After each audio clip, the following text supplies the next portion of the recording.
up, everybody? Welcome to HeadKick Audio, episode number 42. I am your host, Steve the Dick. In the intro, you heard mis amigos, my boys, the guys, Cutthroat Gorgeous. Peep that shit right there. Peep this shit right here. We're doing some things this year. So we'll get to that in a minute. And then I will point out in the outro, as per usual, our boys in At By The Gods. Shit, I was just at their show a couple weeks ago. Last week, if I'm not mistaken, shit was fucking off the chain, if that's what the cool kids are saying these days. But hey, man, we got some MMA to talk about, so I'll boost the boys later. We had Titan FC 59 with a welterweight title fight. And UFC Norfolk, or UFC on ESPN Plus 27, or Benavidez versus Figueiredo. Try to say that 5 times fast. Bet you can't. If you could, you should probably tag me in the video. I would enjoy watching that. Anyways, so not real heavy on the MMA cards. I mean, there was a combate in there, but I didn't catch that one. The hell was that? There's some glory. There's some good things going on this weekend, but I'm going to stick with what I actually caught.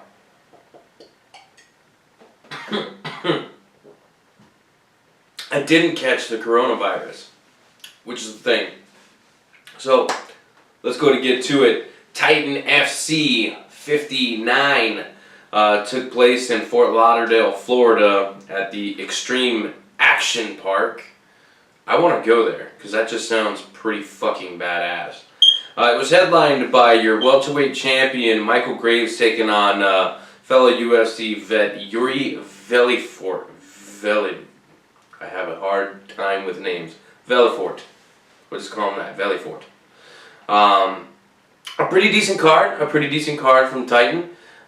Usually their cards don't really disappoint, so, you know, I'm loving these guys and what they're doing, and you know, they got decent champs over there. I mean, shit, we've interviewed a couple of them, you know what I'm saying? So, I mean, shit, let's get to the results, shall we? And I like the pace of the card. It was actually a pretty decent pace. So, if I had one, critique, it would be instead of just showing, general highlights for your promotion, try and figure out a way to highlight the individual fighters on their walkouts. Other than that, Mike Brown on commentary was awesome. I don't think that guy gets enough credit for everything that he does or has done for the sport. And of course, Jimmy Smith is just top-notch shit right there. So, they were your broadcast team for Titan FC 59. And the night opened up with Charlie Deca defeating John Marquez via unanimous decision. And Deca being a boy of Gamebred, your BMF current title holder, George Masvidal, or Jorge Masvidal, however you want to say it. Depends on how white you are, or how silly you are, I guess. Anyway, but Deca getting it done via unanimous decision, and the broadcast was saying that these guys had fought before at the amateur level, and Marquez had actually picked up the win. If I heard it correctly. You gotta remember this was days ago and years ago. How many beers? We'll never know. Cleveland McLean defeated Desmond Moore via knockout. These are flyweights, by the way. I believe they were flyweights. And I think the McLean dude missed weight by 0.6 pounds or something. Dude throws right hand, steps in with the left knee, bang, all she wrote. Could have followed up, but he didn't. Classy. I like it. Pretty fucking cool shit, especially from the flyweight division. There was a fucking flyweight title fight this weekend, so flyweights were getting showcased like mofos. It was dope. Oh, yeah. Hey, I'm a fan of the flyweight division, not just the UFC flyweights, but all the divisions.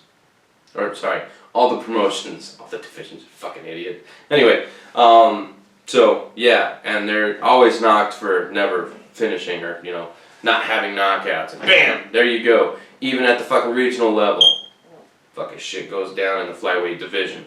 Syed Sauma defeated Jermaine Barnes via unanimous decision. And this kid right here that I'm about to tell you, this kid looked dope. Okay, so his name is Max Rashapov. Max defeated Paulo Silva via mounted guillotine choke in the first round. That shit was sick. So that kid, and I saw his highlights at other places, not just when I was watching the fights. So this kid, I wonder what weight class they are. Uno momento. I wish it would say on the site that I use, because I don't have my own yet. 155. So these are lightweights. Okay, and then in your co-main event here, now this kid, there was probably more people here to see your co-main eventer than there were probably for everybody else on the card. Okay, this Roman Feraldo, he defeated Garrick Bonteco, something like that. It was a first round TKO. The dude, these were welterweights by the way. The dude didn't mind the stoppage. I was just like, well, you know. But when the fucking fighter doesn't contest it, okay, cool. Then it's legit. But this Roman Feraldo, I don't know, or Faraldo. Maybe he's like Aldo's long. No, I'm just kidding. I'm just kidding. They're not related. Anyways, this kid, not only does he look dope, he looks the part. He's got a lot of fucking charisma, which goes a long way in this sport. Finishes dudes in the first round, and then he can put the butts in the seats. I need to fix that. Okay, so the crowd was loving this dude, like, more than anybody else there. Like, that guy's probably got a main event in his future if he don't get picked up here pretty soon. Let's see. I'll fucking open that up in a separate link.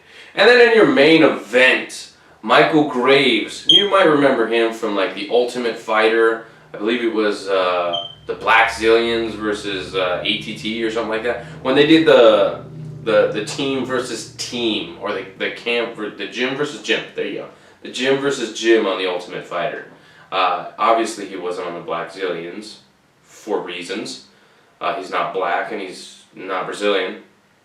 But this dude had some like legal troubles, and I guess that's what forced him out of the UFC. And then, you know, he's since bounced back, picking up a title in the process, and here defending the title, albeit Yuri Velifort taking the fight on very short notice, had days to prepare, and put up a valiant effort, lasting 4 rounds, almost making it to round 5. There's only 20 seconds left in the round, and bang, you know what I mean? The fight gets stopped. Now look, it was a death of 1,000 cuts. It wasn't like he, you know, knocked him out stiff, you know what I mean?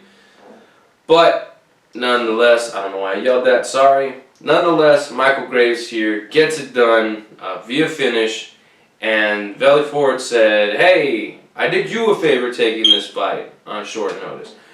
I would like you to do me a favor and give me a rematch. You know what Michael Graves said? He could have been like, fuck you, I'm the champ. Fuck you. He didn't do that. He looked at the fucking president and said, April, you're going to like, I don't know, like maybe the Dominican Republic or something like that. You're going there in April? And he's just like, I'll give you your rematch in April. So long as everything lines up, you'll get your fucking rematch. I like that shit. I like that shit a lot. I don't even care. Whatever his legal troubles were.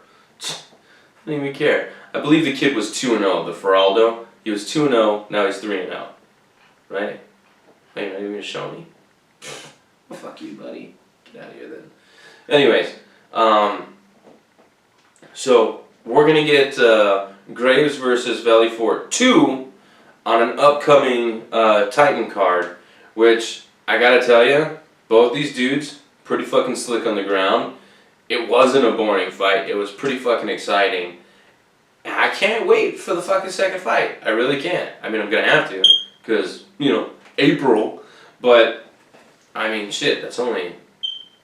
Oh, it's leap year, by the way. I'm recording this on... Yeah, on leap year. Or leap day. Whatever you want to fucking call it. February 29th.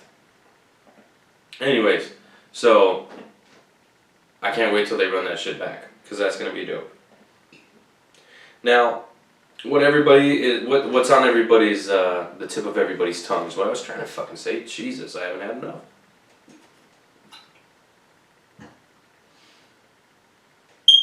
I'm gonna tell you right now, so many fucking storylines have been produced from this fucking fight card. A, Kyler Phillips is a very pretty man. His hair is glorious. Okay? B, Steve Garcia, dude, wow. Okay, he lost. Okay, and I'm still sitting here saying, like, my takeaway was Steve Garcia. You know Luis Pena? You fucking Violent Bob Ross. Okay, for anybody who doesn't know who Luis Pena is, VBR. Okay, I like that dude. Okay, I like that dude. And when people take fights on short notice, it's not just the guy who steps up. It's also the guy who already had the fight. He has to accept that fight. He's also taking a fight on short notice. But Steve, stepping up a weight class, goes all 3 rounds with basically a fucking VBR backpack, and is just fucking like screaming like and punching VBR for most of the fight.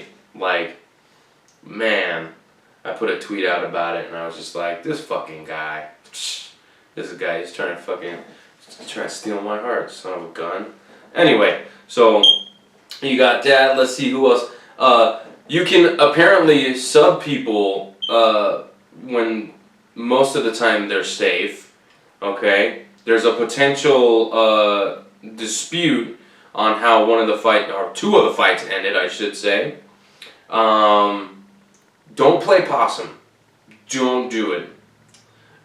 Megan Anderson, she put a chick to sleep. See how I caught myself? I caught myself. I just... Sorry. Okay. And then, I'm gonna blame Demopolis there. It's her fault. Go peep that interview. Vanessa Demopolis. Little Monster. Yeah, go peep that and you'll understand why. Anyways, and then, you know, the weight mishaps. That was a storyline even going into this fight card. And then, you know, the women putting on the show, and we would have a new flyweight champ. But we don't. We don't have a flyweight champ. Okay, so let's just go ahead and go from the bottom to the top. Sean Brady, who is not used to fighting so early, had to open up this card, taking on Ismail Naradiev. I hope I said that right. Losing the first round, and then making adjustments and picking up the latter rounds. Okay, so rounds 2 and 3. One fucking judge gave him a 30-27 when he clearly lost. I think it might have even been clearly. He clearly lost the first round. Judging is just becoming it must be a pissing match just to see who could fuck it up the best. Or the worst, however you want to put that. But it just seems like they're trying to do a bad job on purpose sometimes. Anyway. And it's like not even new judges. It's judges that I've seen fucking for years. You know what I mean? Like, get the fuck out of here. Anyway. So Sean Brady, keeping his perfect record intact. I believe he's now like 12-0 or 13-0, something like that. So, and it was a fun scrap. Spike Carlisle, okay, the Alpha Ginger. I was really stoked for this fight because Alon Cruz, man, you saw him on Contender Series, fucking put that boy to sleep with that knee, and his striking, you know, he's a big 45er, really long, lanky, you know, and knows how to use his reach. Okay, so I was really excited for this fight when they announced it. You know, Ginger is fucking crazy, and then Alon's good. You know what I mean? Well, Spike I mean, this dude is like 5'8", throwing head kicks and landing against a 6-foot professional fighter. Like, I mean, they're all professionals on the card, okay? But the fact that somebody as little as him can get a kick up, and yeah. Anyways, I was going somewhere with that, and you either got the point or you didn't. It's your fault. But anyways, so the finishing sequence, I'll give you part A and then part B. Okay, part A, Alana's got Spike up against the cage, and Spike is coming down with some elbows, like everybody's doing these days because of Travis Brown. And he's just putting elbows on the dude, and then, dude's not liking the elbows, so he falls back, and he's jumping on him, and bang, bang, bang, he gets the mount, boom, boom, boom, and then the ref's like, yo, Ginger, that's enough, he's got enough. Just red. Red.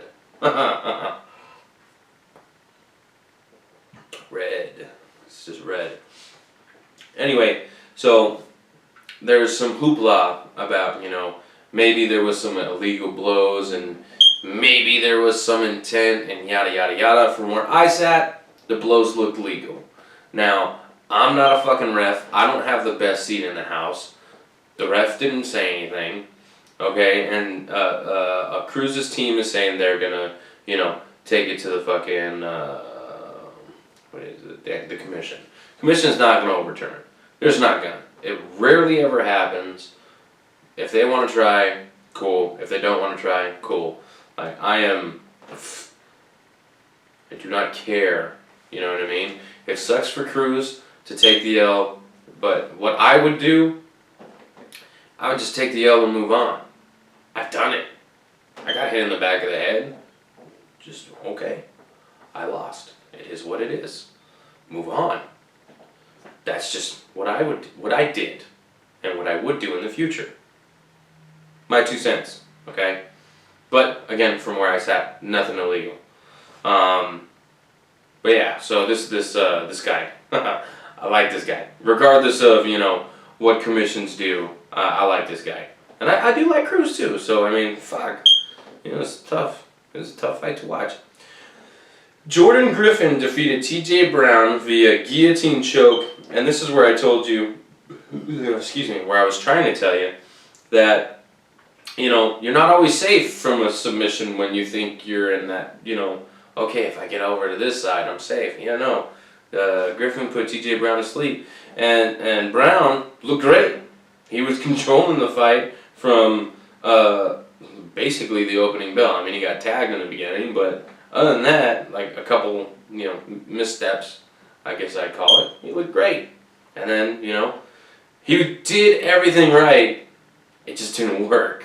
So, no necks are safe. And I saw some protect your neck hashtags going out there. Shout out to Dan Tom with the Protect Your Neck podcast. Love my dude over there. Luis Pena defeated Steve Garcia via unanimous decision, 30-27s across the board. Now, I agree. I agree with the 30-27. But the real winner here is Steve Garcia and his fans. Steve Garcia stepped in on short notice, and you remember my spiel earlier, but up a weight class, okay? So this is basically a la James Krause, right? Remember James Krause a couple weeks ago stepped up to fucking middleweight when he's really a fucking lightweight, and in my opinion, beat the guy? Well, this wasn't exactly the same scenario, but Steve moves up a weight class to take a short notice UFC fight. And then, he gets backpacked. And that's not the way that Luis Pena probably wanted to win that fight, but you gotta do what you gotta do. Now, I will tell you, if you took those two dudes and stood them side by side and you said who won that fight, you're probably gonna say Steve Garcia, just based on appearance. Because he busted him up with these fucking bam, bam, bam, like with the hitting over behind the head punches while the dude was on his back. So, but Steve Garcia's yelling, like, this is my shot, I'm not gonna quit, I'm not gonna give up, fuck you, right? And I love that shit. I love that shit. You don't like that shit? Fight me. We're fighting right now. Because if you're not a fan of that shit, get the fuck out of here. I'm going to leave it at that. Luis Pena won, but my boy Garcia. And he's my tocayo, so it is what it is. If you don't speak Spanish, I'm not going to translate that for you. Marcin Tybura defeated Sergey Spivak via unanimous decision. A couple 30-27s and a 29-28. These weird-ass scores. I had Marcin taking every single round, but okay, whatever. Brendan Allen taking the judges and saying, "Get the fuck out of here." Defeated Tom Breeze via TKO late in round 1. There was literally 13 seconds left, and Brendan Allen said, he didn't put him out, but he got the TKO stoppage. Okay, ref steps in at 4:47 of the first round, declaring all in the winner. And then he proceeds to jump on the mic and say, "Hey, Trevin Giles, fuck you, buddy. You beat me before, but you ain't gonna beat me this time. You ain't gonna beat me this time. I'm a different man. I'm a better man." I respect the call out. I hope he gets it. But Julian Marquez also called out Brendan Allen. I also like that fight. I don't know, man. I don't know what to do. I mean, I'd like to see Brendan Allen get, one of his losses on his record back. I'd like to see him get that back. But then what do you do if you lose to the same guy twice? Especially when you're on a roll and Giles, basically saved his job. I don't know. But Julian Marquez, he's on the mend. He's looking for a fight, so I'm pretty sure he'll fight anybody. If I said I was a UFC fighter, he'd fight me. As long as he took me to coffee afterwards, I'd be okay with that, because we're basically weighing the same. A couple more of these. And I know we'll weigh the same. Okay, and then in your main prelim event, Kyler Phillips defeated Gabriel Silva via unanimous decision, 30-27 across the board. This was a fantastical fight. Kyler Phillips got to show not only is he a fucking wicked cool striker, but hey, these fucking jiu-jitsu guys, I can fucking roll with the best of them. Black belt. Give a fuck. This Kyler Phillips guy, shout out to the lab, producing killers. Oh, and the boy Marcus McGee, the maniac, who just headlined Rough 38, where I was calling the fights. You might remember his name, it sounds familiar. He was in the corner, so shout out to the dude. But yeah, Kyler Phillips looked absolutely awesome. This was a fucking great fight. Gabriel Silva is a tough SOB. I really can't wait to see either fighter again, because now you know what Gabriel Silva is really made of. And now you know what Phillips can really do. He can fucking do it all. So it's really going to take a more well-rounded game, or somebody who knows how to deal with. I don't fucking know. Kyler Phillips, it's going to take a pace, because Silva was a little slow. Phillips, you could see him slow down, but he was still just one step ahead. So it's going to take somebody. I believe these guys are bantamweights. Here, let me open that up in a new window while I move on to the main card. But, congrats to both guys, because that was a fantastic fight. To open up your main card, you had Grant Dawson, who missed weight, taking on Derek Minner and beating him via rear naked choke in round 2. Now, I think this was one of those things that they were talking about during the VBR Mean Machine fight, where sometimes you're taking a fight on short notice, or you're making your UFC debut, and it's kind of just like you get put in a position that sucks, and you're just kind of looking for a way out because you don't know what else to do. Now, I'm not saying that Minner wasn't in trouble, but the rear naked, the guy has more submission finishes than fucking almost anybody I've ever seen, and he tapped to a rear naked choke that had to have been crushing his jaw. It had to, because it wasn't underneath the neck. So Grant Dawson has got one fucking hell of a squeeze if he can fucking get Derek over here to fucking be tapping due to a fucking, like, a jaw crank. So, and I have heard of people tapping, to the pain of, like a neck crank, or, somebody just being on the jaw. And I've actually heard of, I can't remember who it was, but they actually had their jaw broke from the squeeze. So Grant Dawson, one hell of a squeeze. Minner making his UFC debut on short notice. Both guys from the same city or same state, one of the two. But yeah. So, but hey, you know what? Derek made it to the big show. So, and he took this fight on short notice. I'm relatively certain his next fight will be just that much better, man. So, no shame in that L, because Grant Dawson is a fucking beast. Says, you know, the weight thing's not going to happen again, so hopefully he can get that under control, and we can see him contending, because the dude says he's going to be top 15 by the end of the year, top 5 by the end of next year, and by 2022 he's going to be the champion. Okay, so Kyler Phillips and Gabriel Silva are indeed bantamweights. So, Megan Anderson kind of stealing the show a little bit. Fucking putting her opponent out. I mean, bam! Fucking hit her square in the mouth. I think it was a right hand. About halfway through the fight, too. 3:31 in the first round. And she puts this chick out. Now, Norma Dumont from Brazil. Very interesting built woman. Like, she looks like two different people put together. On the top, she's very slim. You know, her arms aren't fucking huge. You know, her waist and everything's very proportionate. And then you get to her lower half, and she's got a very large trunk and very, very large thighs, which means you don't want her to kick you.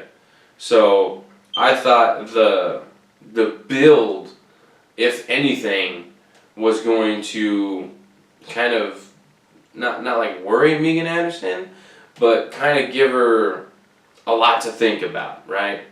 Just because, well, with 45, I mean, really, there's no, like, the body types are all different. Megan Anderson sits at fucking 6 foot. Felicia Spencer's 5'6", okay?